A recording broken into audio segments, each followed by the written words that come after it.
दुधगाव महसूल मंडळातील शेतकऱ्यांना रब्बी हंगामातील हरभरा पीक विमा देण्यात यावा, शेतकरी संघर्ष समितीचे जिल्हाधिकाऱ्यांना निवेदन। आज मंगळवार 30 जुलै रोजी दुपारी 1:15 सुमारास शेतकरी संघर्ष समितीचे इर्शाद पाशा यांच्या नेतृत्वाखाली दुधगाव महसूल मंडळातील शेतकऱ्यांच्या वतीने परभणी जिल्हाधिकारी यांना निवेदन देण्यात आले। दुधगाव महसूल मंडळात 27/11/2023 रोजी झालेल्या ढगफुटी सदृश्य पावसामुळे शेती पिकाचे मोठे नुकसान झाले होते। शेतकऱ्यांनी नुकसान भरपाईसाठी काही शेतकऱ्यांनी तक्रारी केल्या तर काही शेतकऱ्यांनी तक्रारी केल्या नव्हत्या।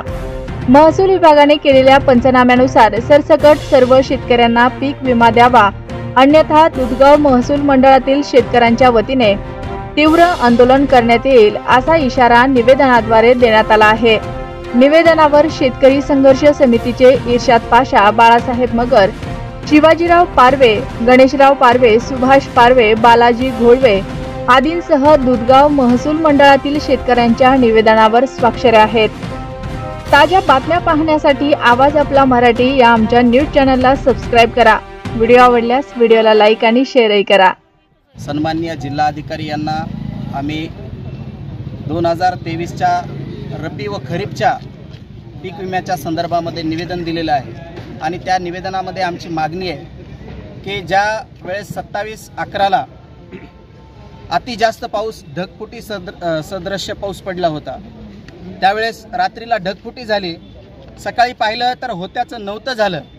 कापसाच्या आणि हरभऱ्याच्या तक्रारी त्या ठिकाणी काही शेतकऱ्यांनी केल्या होत्या, परंतु त्या ठिकाणी तक्रारदार शेतकऱ्याला सुद्धा त्या पीक विमा कंपनीनं पीक विमा दिलेला नाही।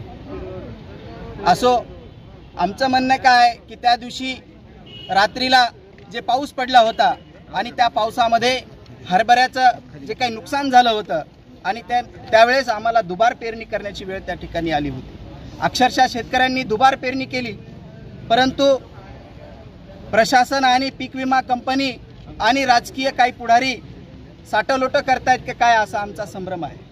त्याच्यामध्ये शेतकऱ्यांना अद्यापपर्यंत हरभऱ्याचा विमा आमच्या शेतकऱ्यांपर्यंत आलेला नाही। जर येत्या काळामध्ये आम्ही ह्या ठिकाणी विनंती केलेली आहे, आज जर भविष्यात आम्हाला परत ह्या ठिकाणी यायची गरज पडली तर प्रशासनानं याची दखल घेतली पाहिजे। अशा प्रमाणात आमचे शेतकरी ह्या ठिकाणी येतील आणि आम्ही काय बाहेर दुसऱ्या राज्यातले आहेत का, अशा प्रमाणात आमच्या सोबत त्या ठिकाणी हे केलं जात आहे। दोस्तो, प्रशासन आमची दखल घेत नाही आणि प्रशासनाने दखल घ्यावी म्हणून ह्या ठिकाणी आम्ही प्रशासनाला वारंवार विनंती करतोय आणि ज्यावेळेस आमची विनंती त्यांना मान्य नसेल तर आम्हाला आंदोलन करावं लागेल आणि ते आंदोलन विविध स्वरूपाचं आणि प्रशासनाने पाहिलं नाही असं आंदोलन असेल, एवढी विनंती करून ह्या ठिकाणी मी थांबतोय आणि